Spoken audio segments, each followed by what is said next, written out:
Il s'appelle John Young Stewart, mais le monde de la Formule 1 se rappelle de lui sous le nom de Jackie Stewart. L'Écossais a failli s'orienter non pas vers le sport automobile, mais vers le tir au pigeon. Il a porté de nombreuses casquettes au cours de sa carrière. Pilote, mentor, patron d'écurie, promoteur de la sécurité, sans oublier la plus célèbre, celle qu'il portait sur sa tête, reconnaissable pour son style écossais en tweed à carreaux. Il ne fut pas seulement un pilote parmi tant d'autres, mais un vrai gentleman driver, comme son idole, Sir Stirling Moss. Il fut une icône pour les jeunes pilotes de sa génération, un génie de la course et a montré tout son talent au monde entier, en décrochant à 3 reprises le titre mondial de pilote de Formule 1. Nous sommes en 1973, au Grand Prix de Monza, ce qu'il décrira lui-même comme la course de sa vie. Ce jour-là, il entre dans la légende, au panthéon de la F1. Il est, à ce moment précis, avant le Grand Prix d'Italie, en tête du championnat et va tout faire pour prendre le titre sur cette course. Mais les dieux du sport automobile sont contre lui. Un de ses pneus arrière se dégonfle pendant la course. Il le surveille dans ses rétroviseurs. Puis, il est contraint de faire un arrêt au stand qui s'éternise, d'au moins 30 secondes. Stewart effectue alors ce que l'on pourrait appeler une remontée fantastique. À chaque tour, il bat le record du tour, tel un furieux, et double de nombreux pilotes pour arriver en 4e position. Un résultat inespéré, mais magique après une démonstration de pilotage et de volonté. À l'arrivée, Jackie n'est pas sûr d'être sacré champion du monde, mais à l'endroit même où il gagna sa première course en 1965, il est triple champion du monde. Revenons en arrière, attardons-nous sur le début de carrière de Jackie en sport automobile. Quand la légende a-t-elle commencé à s'écrire? Très tôt. Le natif de Dunbarton, en Écosse, est plongé dans le bain du sport automobile. Son père tient une concession Jaguar, tandis que son frère aîné pilote. Jackie, victime de 2 accidents graves, promet à sa mère d'arrêter de courir. Jackie se lance alors dans un sport moins dangereux, le tir au pigeon. Il devient même champion national. Le monde du sport automobile coule malgré tout dans ses veines. Il devient mécanicien et se rend sur les courses. Le propriétaire de la voiture sur laquelle il travaille lui propose alors de prendre le volant. Il accepte et gagne plusieurs courses sous un pseudonyme. Ken Tyrrell le repère alors et le fait courir sous son vrai nom, en F3 sur une Cooper BMC. Il domine le championnat 1964 de la tête et des épaules. Impressionné, le Team Lotus lui donne alors un volant F2. En 1966, il gagne la Formule Tasman. Il fait quelques piges en endurance avec des résultats plus qu'honorables. Il remporte en Australie les 12 heures de Surfers Paradise sur Ferrari 250 LM avec Andy Buchanan, puis termine deuxième des 6 heures de Brent Hatch en 1967 sur Ferrari 330 P4 avec son coéquipier Chris Amon. Jackie est inspiré par son héros, le gentleman driver Stirling Moss. Jackie avait d'ailleurs déclaré « Stirling Moss était mon héros ultime. Il était le pilote le plus dynamique et le plus charismatique de toute l'histoire de la Formule 1. Il a porté notre sport et nos couleurs d'une manière majestueuse.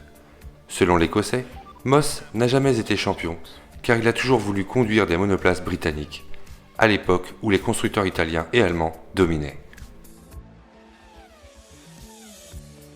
En 1965, à peine 2 ans après ses premières courses, Stewart arrive en F1 au sein de l'écurie British Racing Motors. Il est associé au champion du monde 1962, Graham Hill. Dès son premier Grand Prix en Afrique du Sud, le surdoué impressionne et montre déjà son énorme potentiel en terminant dans les points. Il ne lui faudra que quelques courses, 8, pour concrétiser jusqu'à Monza, le 12 septembre. Il remporte la première de ses 27 victoires. 4 années plus tard, en 1969, il remporte son premier titre de champion du monde pilote au volant de la Matra MS80 avec 2 pole positions et 6 victoires. C'est le premier titre aussi pour une monoplace française dotée d'un châssis révolutionnaire venu de l'aéronautique. 2 ans plus tard, en 1971, il remporte son 2e titre dans sa nouvelle équipe, l'écurie Tyrrell. Vainqueur à 6 reprises, il s'améliore dans l'exercice des qualifications puisqu'il compte 6 pôles cette année-là. Il récidive en 1973 avec 5 victoires et entre dans la légende du sport automobile lors du Grand Prix d'Italie à Monza. Il se retire de la compétition fin 1973 après la mort de son coéquipier François Sévère à Watkins Glen lors des essais libres. L'association Tyrrell-Stewart fut l'une des plus brillantes de l'histoire du sport automobile.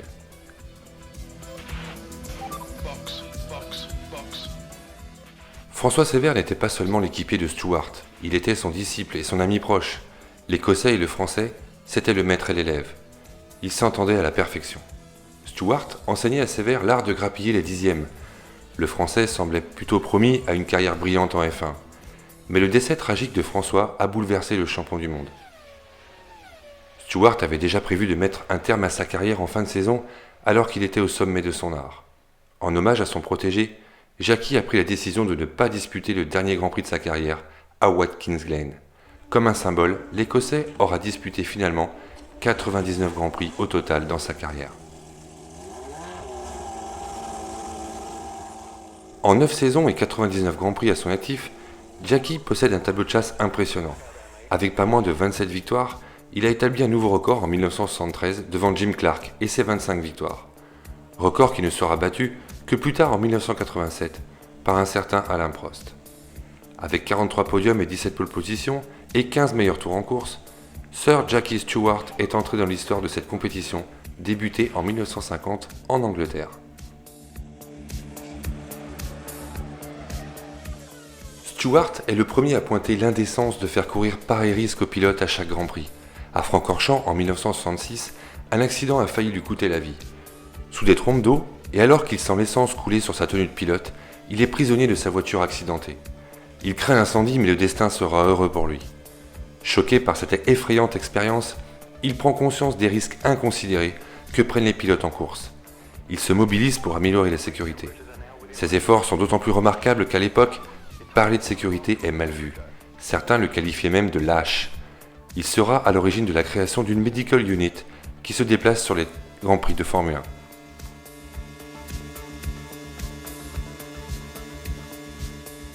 Au Grand Prix de Monaco en 1971, le cinéaste Roman Polanski, ami de Stewart, a une idée, filmer le pilote écossais pendant tout un week-end de Grand Prix, aussi bien en piste que dans son intimité en dehors du circuit.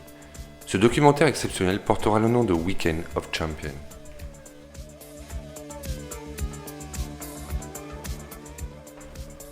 Rangé du pilotage, Stewart décide d'endosser le rôle de patron d'écurie. L'écurie de course Stewart est fondée en 1988 sous l'appellation PSR pour Paul Stewart Racing. En formule de promotion, en F3 et F3000, l'écurie rafle 107 victoires, 222 podiums et 10 championnats.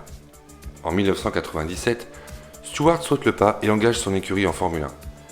Basée à Milton Keynes, elle est rebaptisée Stewart Grand Prix. La SF01, première Formule 1 entièrement dessinée sur ordinateur, est conçue sous la direction technique d'Alan Jenkins. Elle est motorisée par un V10 Ford Zetec R préparé par Cosworth. La bête développe près de 700 chevaux.